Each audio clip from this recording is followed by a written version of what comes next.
Hello and welcome to the 8th race of the Utica Home Track Series here at the Mosport circuit. Now this is a great race. I want to say happy Cinco de Mayo. That's going to be coming tomorrow. This race is taking place on Saturdays, so may the 4th be with you as it's Star Wars Day. Now, the Star Wars car failed to qualify for this race, but we should have a good show anyways. We have 42 cars here on the starting grid. Anyone with an R next to their name is a rookie battling for the Rookie of the Year award.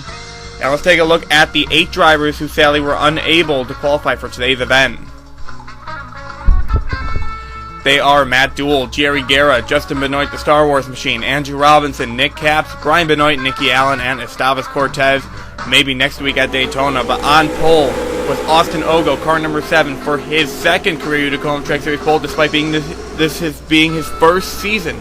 Austin Ogo having a great run with qualifying, getting the pole at Zandvoort too, and like Zandvoort, you'll get passed on the outside by the outside pole setter, which in this case is Colin Bartel. Incident lap 1. Willie Decker is going to get sent up by the Cinco de Mayo number 45 of Julian Kennebleth Jr., and he's going to go into the dirt. But he is a dirt racer by trade, so he's able to get out of there all right. Jeffrey Fingeist working together with this car to get him a 2011 machine for Daytona, so we'll have to see how that works out. Justin Capps was not as lucky. He's going to get sent off track by Alex Tanker and hard into the wall for the number 48 machine. And that car is going to get some serious side damage. He would keep going, but this car is pretty slow already, not doing good out of the gate. Incident lap 1. Trek Togger, car number 60, the Tide Dodge, a regular road race ace, but we have a bit of bunching here as he tries to pass Jamie Murphy and Ray Davis, but this car is going to get sent off the track and into the wall. I believe this happened to him last year as well.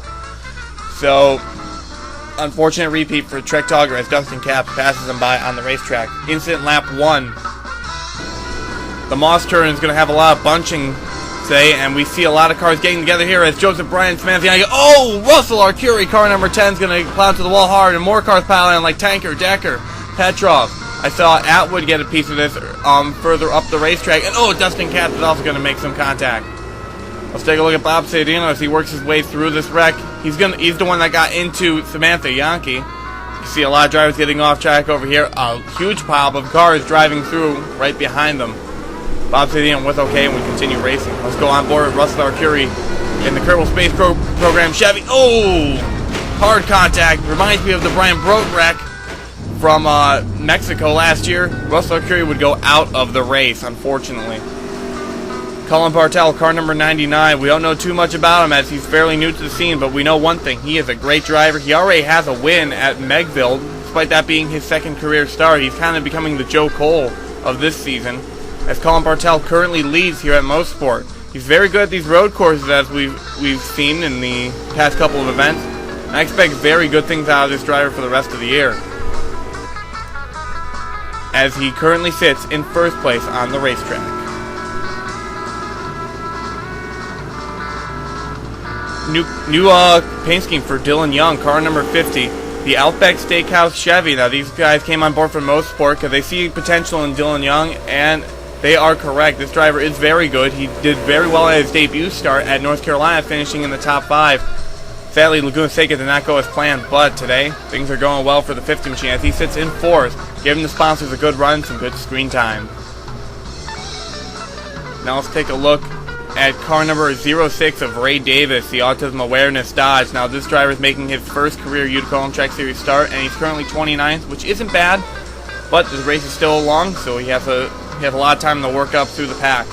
Now, Ray Davis is a road race ace. He has a lot of experience in Utica Rallycross Series, almost winning the championship and getting a win in Sar Chad. But at the moment, winless in the Utica Home Track Series. He's got one more race at Daytona next week before the ride is turned over to another driver. Now, Mosport in the past couple years has been synonymous with the name Yahnke. Samantha Yahnke won the inaugural race in 2011, and last year David Yahnke took the victory in 2012.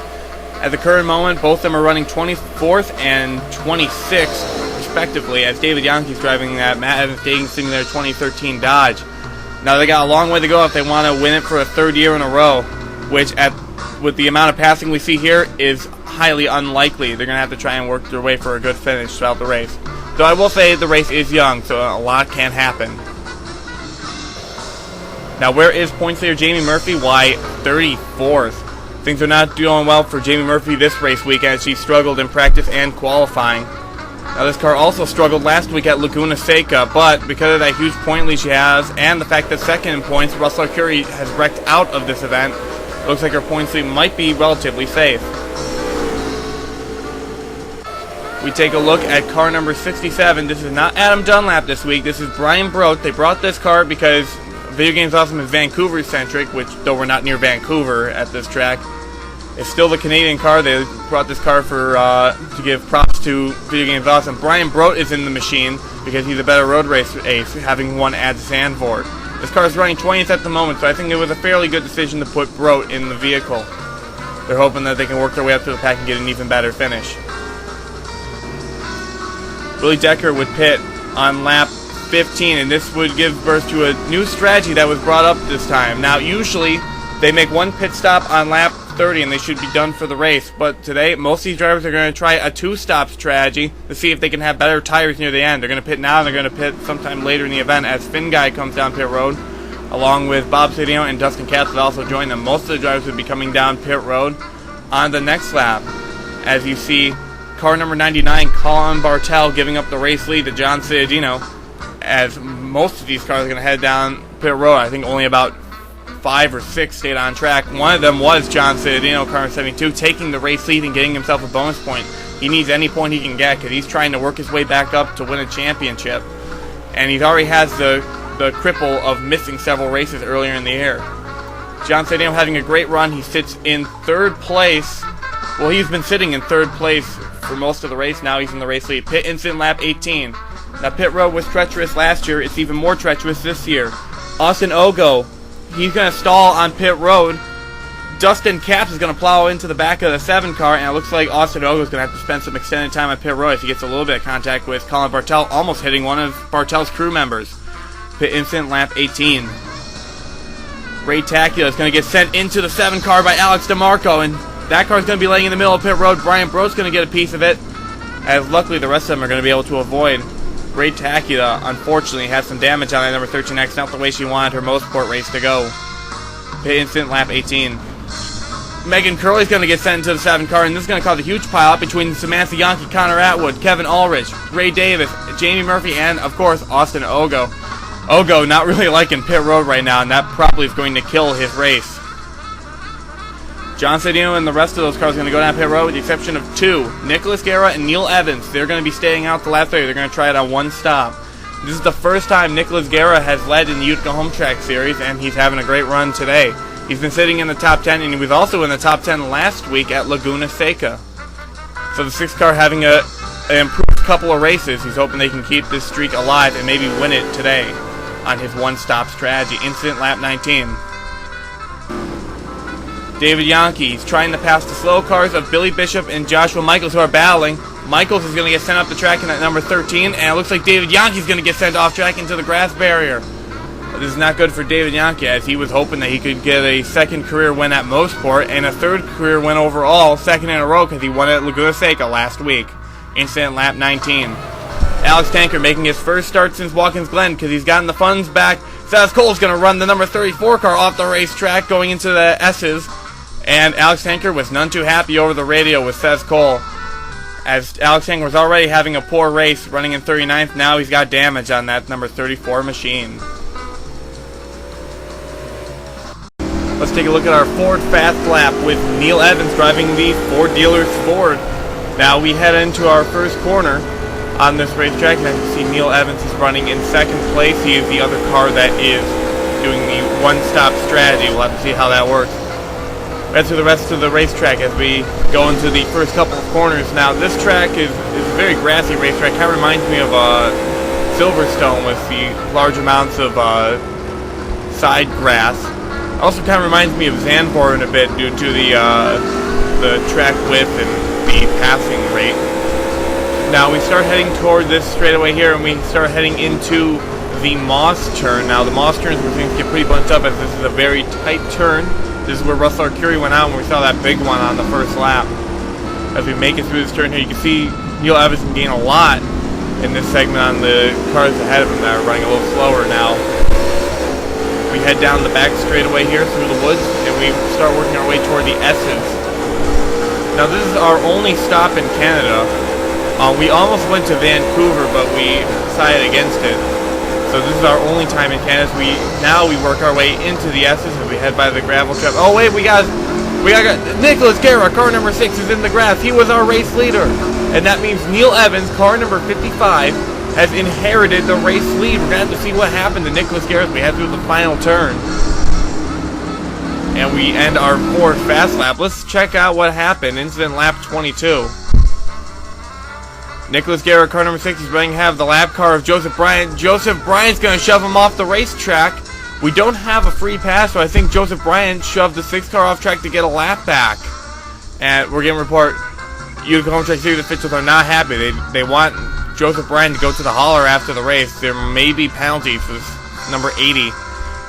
And the CRA Motorsports has been not making too many friends out there today. Like we mentioned, car number 55, Neil Evans, is in the lead for Evans Engineering Incorporated. This is a single car operation, and the only other thing they run is a Rallycross Series team with Matt Evans. Now, this car has not been as successful as his son, Matt Evans, in number 4, having yet to win a race, but Neil Evans has gotten the pole before. He won it at North Carolina, I believe, and he's been close, leading a lot of laps during the race, but just not been able to get there at the end. We gotta give a shout out to Brandon Bain, car number 21, the Bain Train. He is running in 10th place right now, despite this being a road course.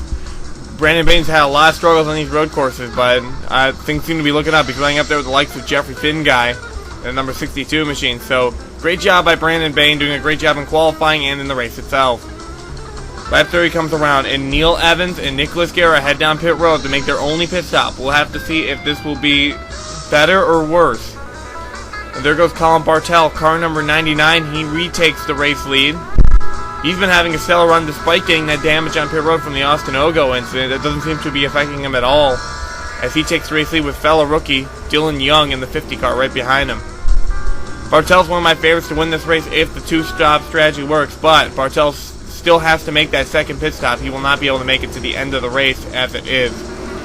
And Bartel would make that pit stop 2 laps later and give the race lead over to Dylan Young, car number 50. This is the first time Dylan Young has led in the Utica Home Track Series outside of a qualifier race. And a great job by this young man. He's been having a great run today. And he's competing with veterans like Tyler Benoit and John Cedinos. We had a pit incident lap 35. Bob Cortez gets run to the pace car by William Duncan. It's going to collect Andres Allen in the Delline Riptide machine. There's Samantha Yahnke. Then Trek Togger and Matt Evans pile in. David Yahnke as well. And Vladimir Petrov's going to go downhill as well. This is a downhill pit road over here, so it's slowing down a little harder. The rest of the leaders would come down pit road on lap 35. And we would have an incident on track lap 36.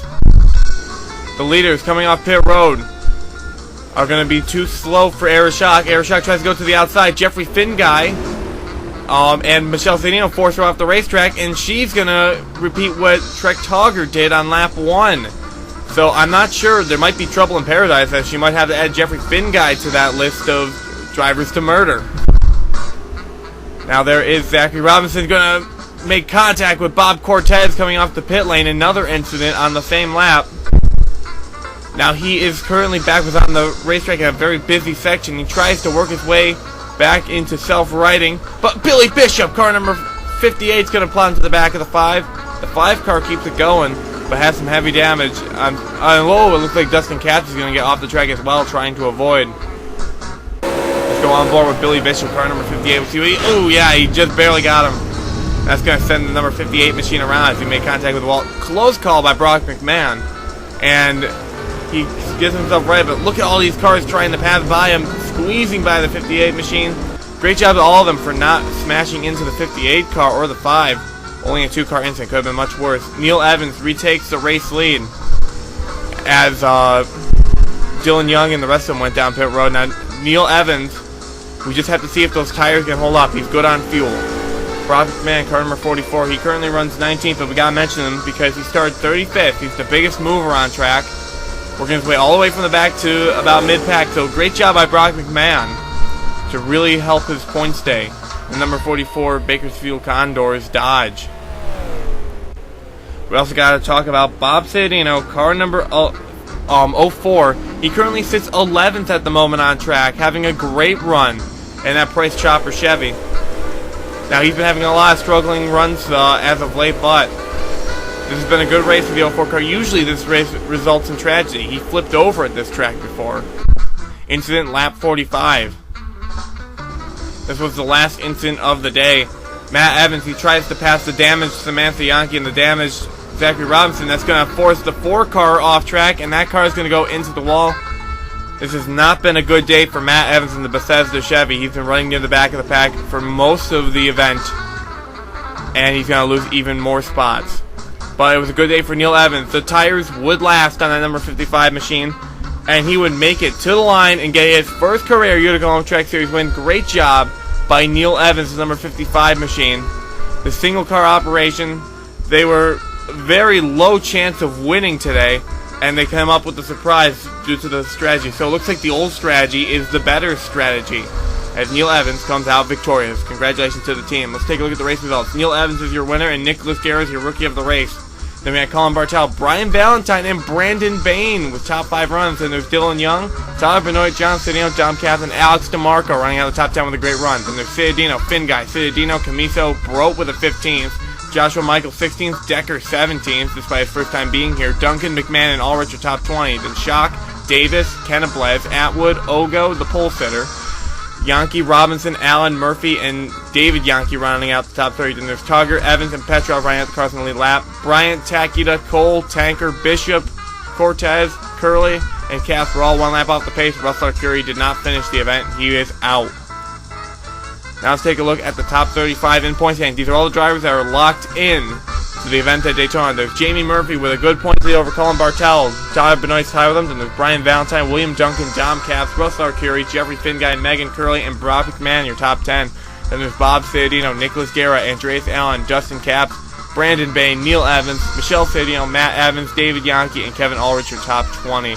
Then we got Maria Camiso, Eris Schock, Zachary Robinson, Bob Cortez, John Ciadino moving his way up to the points. Trek Togger, Samantha Yahnke, Julian Kennebles Jr., Ray Takula, and Seth Cole, your top 30. Seth Cole's been really plummeting. Then there's Austin Ogo, Chris Aurelia, who wasn't here this week, Brian Brote, Jeff Evans, who also was not here this week, and Billy Bishop, running out your top 35. Now, these are all drivers that are going to have to qualify their way in for Daytona.